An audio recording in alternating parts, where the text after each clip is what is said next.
vamos a iniciar con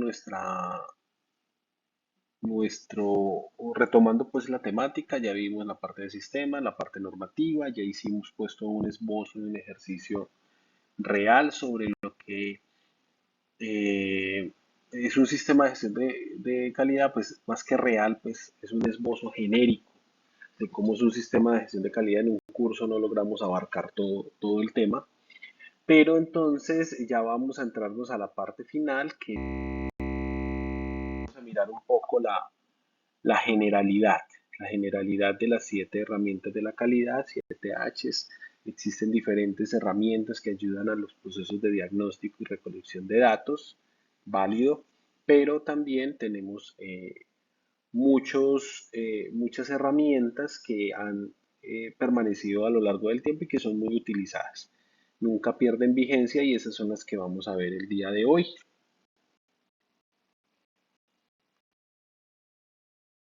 Tenemos un diagrama que nos resume un poco las diferentes herramientas que existen. Yo les decía pues que estaba la herramienta de diagrama de flujo, hoja de verificación, que hace parte de las 7 Hs, el diagrama de Pareto, el diagrama causa-efecto, el histograma y el análisis de correlación y las cartas de control.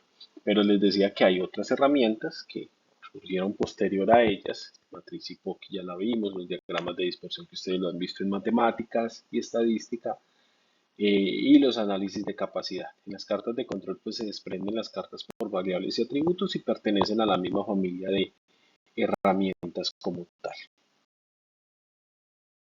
Muy bien, entonces aquí tenemos la primera herramienta, que es diagrama de flujo. No me voy a detener en esta herramienta, ya la vimos. Simplemente voy a hacer una pequeña claridad en la siguiente diapositiva.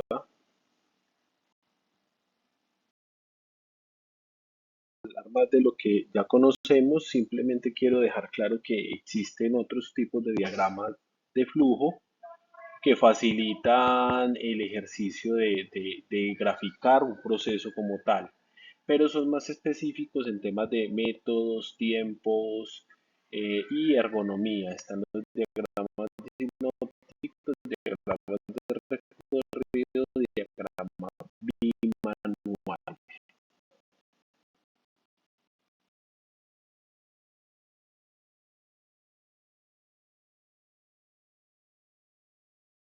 Hojas de verificación son herramientas que el sistema de gestión de calidad las utiliza para poder registrar la data que surge de un proceso.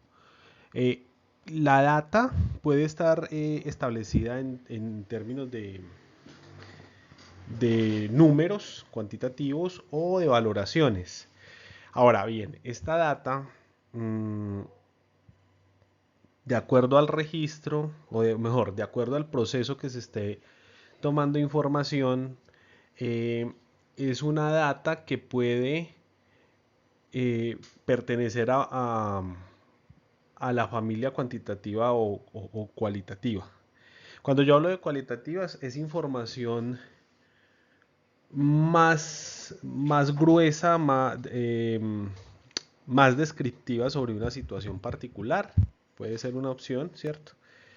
Y cuando yo hablo de data más cuantitativa es sobre un proceso preciso. Entonces, si vemos bien acá en la diapositiva, encontramos dos tipos de documentos que desde el sistema de gestión de calidad, recordemos la última presentación donde se hablaban los tipos de documentos, vemos el formulario y el registro como elementos que pueden apoyar en la recolección de datos. Es decir, el formulario y el registro actúan como eh, hojas de verificación desde la perspectiva pues, de las herramientas de calidad, desde la perspectiva de un sistema de gestión de calidad y basados en las normas que hemos visto. Cada uno pues es un elemento diferente. Pero bien, entonces el formulario es aquel que demuestra el cumplimiento de un requisito del sistema de gestión. Allí, por ejemplo, puede ser algo muy cualitativo, un informe, por ejemplo, que se pida desde gerencia y, y en ese informe pues se describa el cumplimiento o no de alguno de los requisitos de los procesos, pues puede ser un formulario.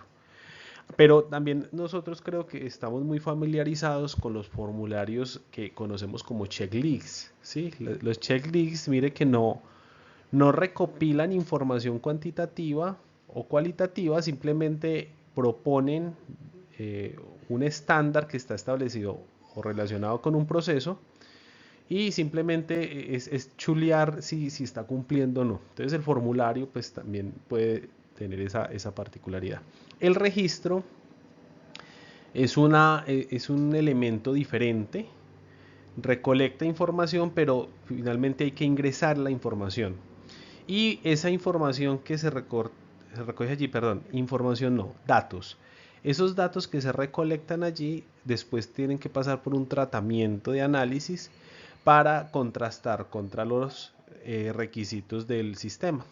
Y en ese contraste pues podemos encontrar si se cumple o no el requisito. Entonces es un poco más cualitativo, más cuantitativo, perdón, el registro o está más orientado a recoger información cuantitativa. Es muy importante que ambos, formulario, tanto formulario como registro, tengan la información necesaria y útil que garantice la trazabilidad, es decir, hagan las preguntas apropiadas, tengan los espacios apropiados para recoger la información, tenga el diseño que permita diagramar la información o inscribirla en el formato de alguna manera clara. Es muy importante que la hoja de verificación sea limpia y nuevamente clara para quien va a diligenciar. Hoy pues con el crecimiento de las tecnologías tenemos pues que es muy fácil hacer recolección de datos y pues ya la información queda incorporada en una base de datos, que era lo que se hacía antes y que todavía en algunos procesos se genera. Independiente si es formulario o registro, se captaba la información en un documento impreso y después se tenía que tabular. Eso generaba un, una especie de error o era más probable de que hubiese error para cuando se vaciaban los datos a la base de datos, ¿sí? Claro, porque hay errores de digitación, de observación, que al trasladarlo pues de la interfaz física a la virtual podría tener alguna variante. Esto, por ejemplo, en los registros era común por alguna situación que alguna vez, algún proceso que alguna vez intervine, se recogieron datos, o mejor, sí, se recogieron datos de un registro, y cuando se fueron a tabular y hicimos todo el análisis estadístico encontrábamos diferencias. Uno iba nuevamente a los registros físicos y encontraba que había sido mal interpretada una información. Entonces digamos que es importante la diagramación, y es importante pues hacer uso también de las nuevas tecnologías para que se facilite la recolección de la información. Hoy con códigos QR, con formularios es muy fácil hacer pues el acceso e ingresar con un celular a cierto proceso. Habrán procesos que eventualmente no sea fácil todavía incorporar la digitalización para la captura de los datos, pero va avanzando y seguramente va a ser la prioridad en muchas organizaciones porque se genera una mejor calidad en la captura. Y por último, pues en la clase o en el curso o en la explicación que estamos dando hoy, yo dejo claro que todas las herramientas van siendo relacionadas jerárquicamente. Entonces vimos el diagrama de flujo. ¿Y por qué entonces sigue la hoja de verificación? Porque como estamos haciendo es un análisis de un proceso, el primer punto es el diagrama de flujo que nos pone en puesta en común el proceso. Y ya la hoja de verificación está asociada a los puntos de control de ese flujo. ¿Sí? Recuerden que había en la simbología una toma de datos que se asociaba a un símbolo que es el cuadro, según la metodología ASME. Pues en un diagrama de flujo que representa un proceso, el cuadro tiene que estar asociado a una hoja de verificación, porque si yo estoy haciendo una medición es porque yo necesito controlar algo. Y yo al momento de controlar algo, yo bien lo puedo controlar en tiempo real, pero también me interesa tomar la data para hacer seguimientos. ¿Sí? Entonces, la hoja de verificación está asociada al diagrama de flujo, es en los puntos donde se toman datos, porque ahí hay puntos de control asociados y esos puntos de control asociados pues me permiten recolectar data a través de esta herramienta que es hojas de verificación para que después con esa data podamos hacer uso de las siguientes herramientas. Es muy importante que tengamos claridad sobre esa particularidad que les acabo de explicar porque todo esto tiene una conexión y una relación coherente que facilita precisamente gestionar los procesos. Muy bien, aquí vamos a mostrar algunos ejemplos relacionados pues con las hojas de verificación. Esta es una hoja de verificación que es un registro, claramente se ve que es un registro, dice que se tomaron un número de 15 muestras y cada muestra no tenemos claro cuánto fue el lote, el tamaño del lote por cada muestra, pero sí nos queda claro que en la muestra 1 a la 15 en cada muestra se tomaron 10 datos, pudieron ser aleatorios, bueno, el mecanismo de toma pues lo define cada organización. Sirve pues obviamente al vaciar esta información a un sistema con otras herramientas que veremos más adelante, pues sirve para hacer el análisis respectivo del proceso.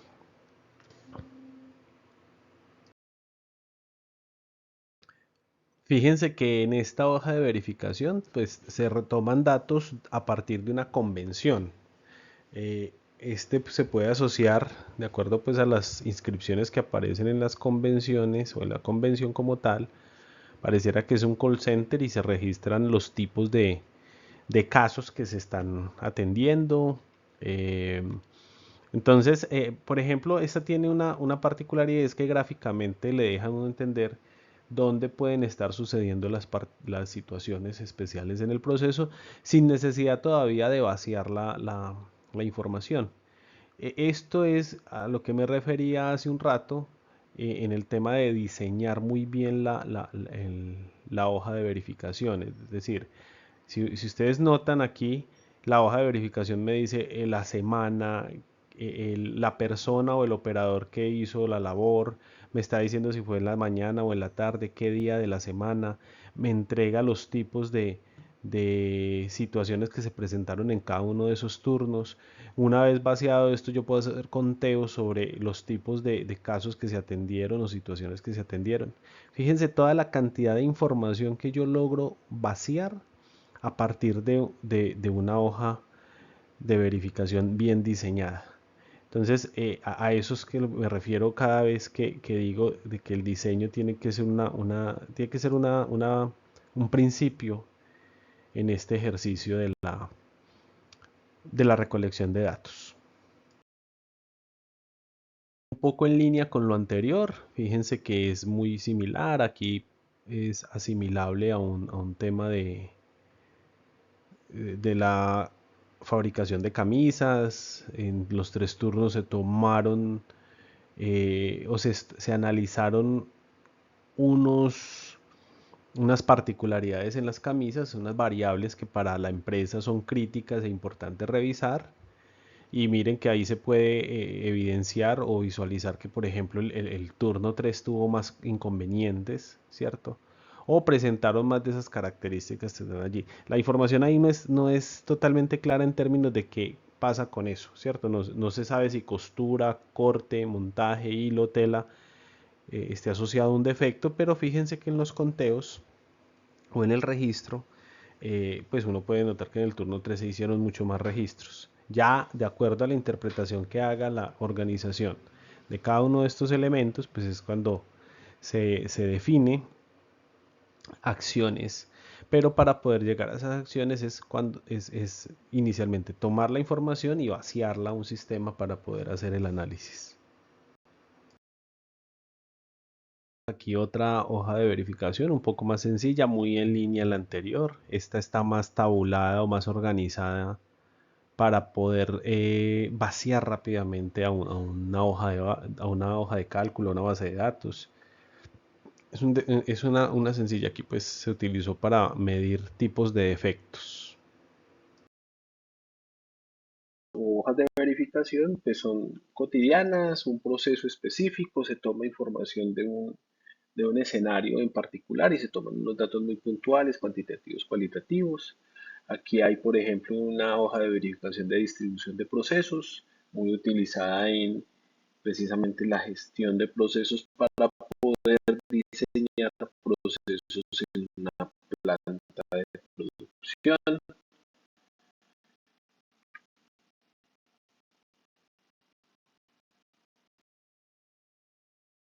Aquí vemos otro tipo de hoja de verificación. Esta me parece interesante eh, porque digamos que capta información sobre el diagrama de un producto. ¿Sí? Aquí, por ejemplo, tengo como ejemplo visual un carro que alguna vez vi en una capacitación que estuve, cómo se tomaba la data de defectos en pintura de un carro, ¿cierto? Entonces está el carro y en la medida que van saliendo vehículos, pues se inspeccionan partes específicas y se toman o se marcan cruces o puntos donde se encuentran los defectos. Aquí pues no tenemos claro cuántos carros fueron, ¿cierto? Porque un solo carro puede mostrar los mismos defectos o pueden ser varios que se montan. Lo que importante es que sobre el mismo diagrama no se independiza el producto que se mira, sino que lo interesante es registrar dónde aparece el problema. Pues aquí lo intenté traer en un dibujo medianamente decente de una nevera.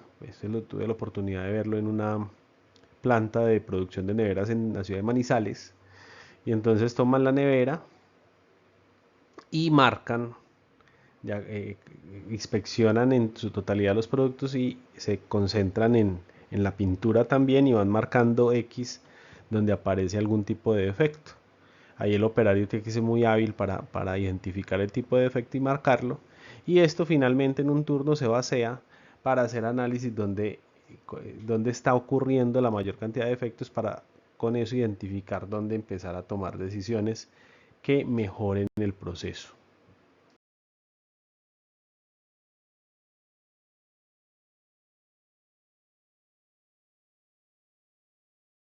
El diagrama de Pareto entonces ya es una herramienta que a partir de las hojas de verificación y cuando se basea la información, lo que simplemente se hace con el diagrama de Pareto es tabular dicha información y ordenarla de mayor a menor, o sea, de mayor ocurrencia, menor ocurrencia.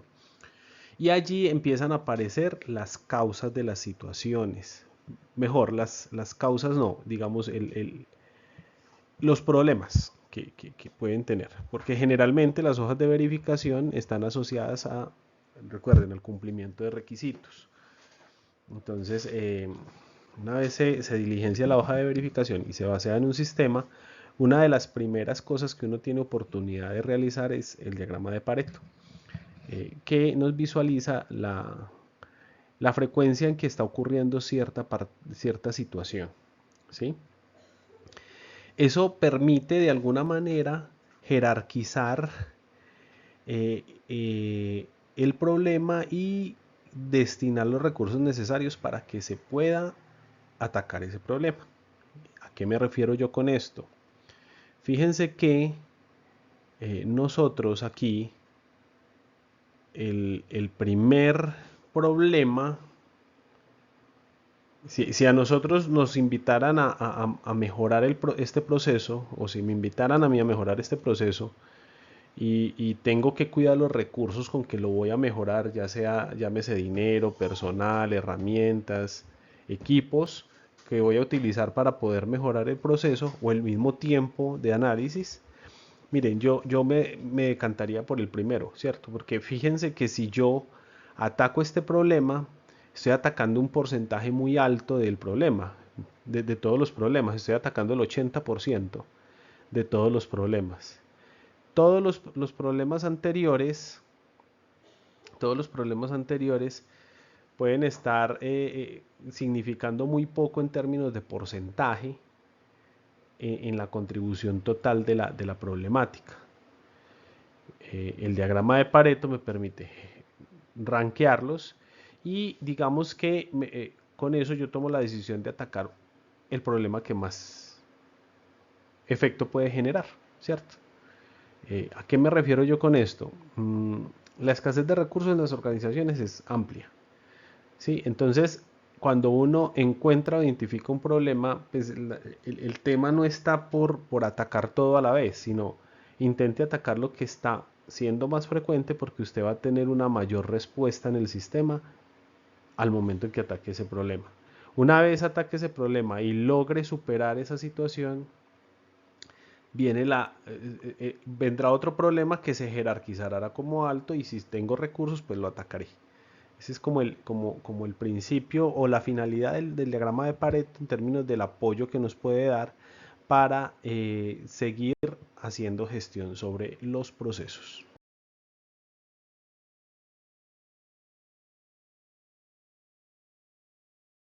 Entonces ahora vamos a hablar un poco del diagrama causa-efecto, que una vez yo identifiqué las situaciones problema con el diagrama de Pareto, que es cuando ya jerarquicé las situaciones problemas y tomo ese problema más alto, tengo que cuantificar el efecto del problema, ¿cierto?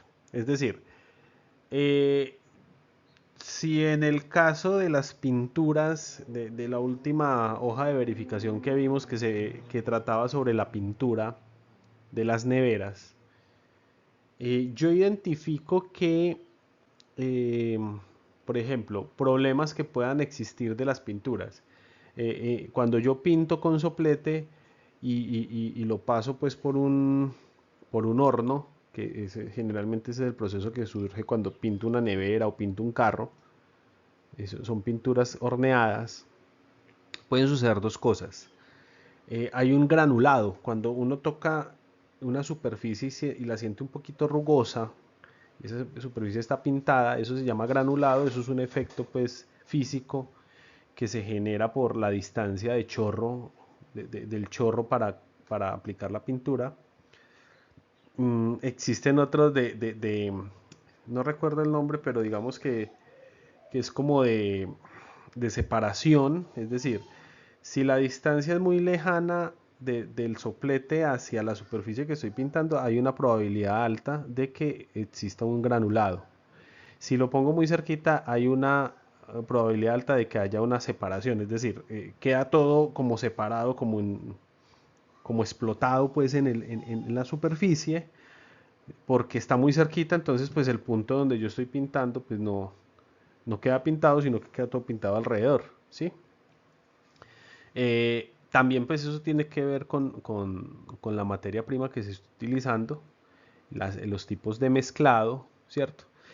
¿A qué voy con todo esto? Si yo identifico que, por ejemplo, en el problema de la pintura que se tiene en la nevera, encontramos que ese problema de pintura es el 70% de los problemas que se generan para la nevera. O sea, una nevera se rechaza, de cada 100 neveras, 7 neveras se rechazan por esa situación. Entonces, pues yo digo, voy a atacar ese problema, ¿cierto? Pero fíjense cómo estoy identificando el problema. El problema, hablé del 70% de rechazos, ¿sí? O 70% de defectos de un lote. Es muy importante cuando yo voy a utilizar el diagrama causa-efecto de que se hable, se hable en términos del indicador del problema. Un problema no puede decir, no, es que la pintura está mal aplicada. No, no porque yo necesito cuantificar el problema para poder que cuando tome las acciones para mejorarlo, pueda también a través de ese mismo indicador ver cuánto mejoró. Entonces, si yo digo, es que las, las neveras presentan defecto en la pintura o muchos defectos en la pintura. Aplico una acción y yo veo que disminuyen los efectos de la pintura, pero digo, ya no son tantos como los de antes. Eso no nos dice nada en términos de proceso. En términos de proceso se dice, bueno, es el 70% de las neveras están presentando problemas en la pintura. Se aplica una acción de mejora, se logra corregir el tema y dice, pasamos de un 70 a un 25% de neveras con defecto en pintura. Listo, ya entendí cuantitativamente cuál fue el efecto que generó esa toma de esa decisión. Entonces es muy importante en el primer escenario, cuando yo vaya a pasar ya del diagrama de Pareto al diagrama causa-efecto para empezar a tratar las problemáticas, tengo que asociar el problema a un indicador, tal como lo estoy diciendo acá. Muy bien, es muy importante aquí el diagrama causa-efecto, muchos de ustedes seguramente lo conocen como el diagrama espina de pescado o diagrama de Ishikawa. Como le llamen, diagrama de Ishikawa, espina de pescado, mucha gente tiende a hacer el diagrama de causa-efecto como si fuera precisamente una espina de un pescado. No estoy diciendo que esté mal, pero no nos podemos limitar simplemente a ese tipo de gráficos. O sea, nosotros tenemos que buscar ante todo que la forma en como yo comunique el problema a mi grupo de trabajo sea de forma clara. Y muchas veces la espina de pescado no facilita esa claridad. Entonces aquí lo importante es entender la herramienta y cuál es la finalidad, y ya la diagramación de esa finalidad pues yo la puedo utilizar como quiera, porque finalmente tengo claro qué es lo que yo quiero con esa herramienta. Entonces ese es el ejercicio de llegar pues a ese diagnóstico. Dibujos simples pero que digan o den información al equipo. Es muy importante, como el diagrama de Pareto nos entrega varios problemas, yo ataco el primero, el más grande, ¿cierto? El que más porcentaje me está generando de situaciones negativas sobre el proceso.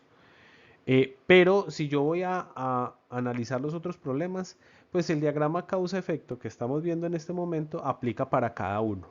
No puedo coger en un diagrama causa-efecto y asociar muchos problemas a la vez. ¿Qué sí puede ocurrir? La causa de un problema también puede ser la causa de otra, ¿sí? Pero los análisis se hacen de manera independiente. En resumidas cuentas, yo genero un diagrama causa-efecto la cantidad de diagramas causa-efecto que genere es proporcional a la cantidad de problemas que yo encuentre. Eh, para poder facilitar el proceso de tabulación de la información y diagramación de la información y entendimiento de la información y entendimiento de las causas, se ha determinado o han recomendado que se trabaje sobre 6 M's que nos ayudan a identificar tipos de causas, ¿sí? Ahorita pues ya les dejaré en las siguientes diapositivas cuáles son cada una de esas M's y su significado. No las voy a explicar en la grabación, simplemente ahí aparecerán y aparece el texto de lo que significa y para qué sirven. Muy importante pues que no sea solamente la gráfica. En algunas personas cuando me mandaron los diagramas de flujo, aunque la tarea o la actividad iba en ese sentido, mandaron el diagrama de flujo solo, ¿cierto? No acompañaron el diagrama de flujo con un contexto del proceso, explicando de qué trataba el proceso, qué hacía, cómo funcionaba. Eh, Muchachos, es muy importante que cuando yo utilizo herramientas y documentación, eh, mmm, ambiente la información o ese documento que estoy enviando. Porque finalmente yo lo que estoy haciendo es comunicar una situación, ¿sí? Entonces es muy importante que, por ejemplo, un diagrama causa-efecto esté acompañado con un preámbulo donde se contextualice cuál es el proceso que estoy interviniendo. De acuerdo, por ejemplo, a las causas que identifiqué en el diagrama causa-efecto, pues explicar qué significa cada causa, cuál es el problema, o sea, por qué llegamos a indicar que la pintura es un problema, la mala, pues un defecto en la pintura es un problema en la nevera, porque sí, o sea, uno naturalmente, un problema de pintura en la nevera es malo, pero sí, es malo, pero ¿por qué? Es muy importante explicarla, dar las razones, así parezcan obvias. Recuerden que en el sistema de gestión de calidad es muy importante la buena comunicación para poder que fluya la información y por ende mejoren los indicadores de la organización. Entonces, a continuación van a ver las 6M y en las siguientes en unas diapositivas finales ya les haré pues una retroalimentación de lo que ustedes hagan en la lectura.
Muy bien, después de haber hecho la lectura ustedes de las 6M que vimos anteriormente, pues quiero dejar varias claridades.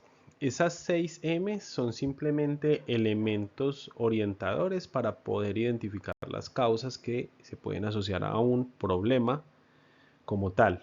Sí, para uno no empezar entonces en una lluvia de ideas y que salgan mil cantidades de causas, las pueden orientar en las familias y esto puede ayudar mucho a resolver o a aterrizar la información, ¿sí? Porque si no uno pues puede perderse un poco en la discusión y generalmente como esto se hace en equipos, pues la discusión puede ser etérea y no llegarse a un resultado rápido. La idea de una construcción de un diagrama causa-efecto no, pues debe pasar que no debe demorarse mucho, un día como máximo ya teniendo el Pareto, eh, un día de reunión con el equipo, medio día de reunión con el equipo, permite hacer identificación de causas y por lo tanto el diagrama.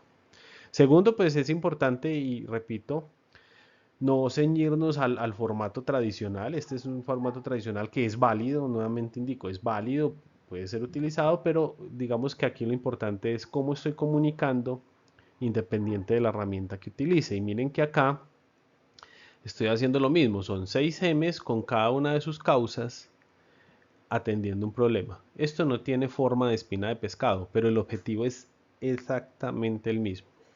La manera como yo transmita la información es lo más importante porque esto yo lo estoy transmitiendo a un equipo y necesito darle claridad de qué es lo que vamos a realizar. Eh, por último, y no menos importante, de pronto recalcando lo que indicaba hace un rato, pues no, es importante orientarse por las M's, pero ante todo tener claro que es posible que hayan alguna de las M's que no aporte, ¿cierto? Y eso pues no tiene que sorprendernos. Pues, por la experiencia siempre va a haber mínimo 3 4 M's que aportan a un problema. Entonces es muy importante que lo tengan claro porque uno pues cuando está haciendo este tipo de ejercicios en la empresa tiende a angustiarse porque no encuentra causas en alguna de las M. Y pues si no existen, simplemente no existen. Ahora, tampoco hay que ser simplistas y decir, no, es que encontré solamente en una M, no. Aquí pues el ejercicio tiene que ser exhaustivo para encontrar esas causas asociadas a cada una de las M y definitivamente la que no ocurra pues no se dará.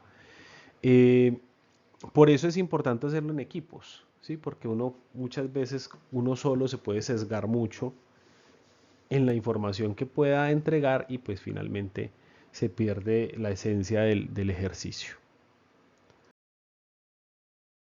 Pues muy bien muchachos, entonces con esto terminamos parte de las 7 H's, ¿sí? Parte de las 7 H's vimos eh, 4 de esas 7 H's, a ver si no me equivoco, estamos diagrama de flujo, hojas de verificación, diagramas de Pareto y vimos diagrama causa-efecto. Son herramientas cualitativas que parten de la obtención de unos datos para hacer su construcción y con ello pues digamos que queda abordada esa primera parte. Vienen 3 herramientas en la próxima, en el próximo espacio de encuentro en el que hablaremos de 3 herramientas cuantitativas. A manera de sugerencia, les pido que por favor repasen cómo se crea o se elabora un histograma y repasen un poco de lo que es la regresión lineal y un diagrama de dispersión. ¿Sí? Es importante tener claridad sobre estos temas para poder abordar con más tranquilidad la explicación de la siguiente semana. Allí pues vamos a materializar cómo estas herramientas que vimos hoy nos entregan información que puede ser manipulable o mejor, eh, trabajada en herramientas de software que generan estas alternativas de análisis. Análisis de regresión, histograma y cartas de control. Y con eso cerramos el círculo de las 7 H's como herramientas que ayudan eh, a generar diagnósticos y a hacer gestión sobre los procesos. Les agradezco mucho su atención, su espacio. Cualquier duda o inquietud, ya saben, me pueden escribir y estamos muy atentos a lo que podamos apoyar.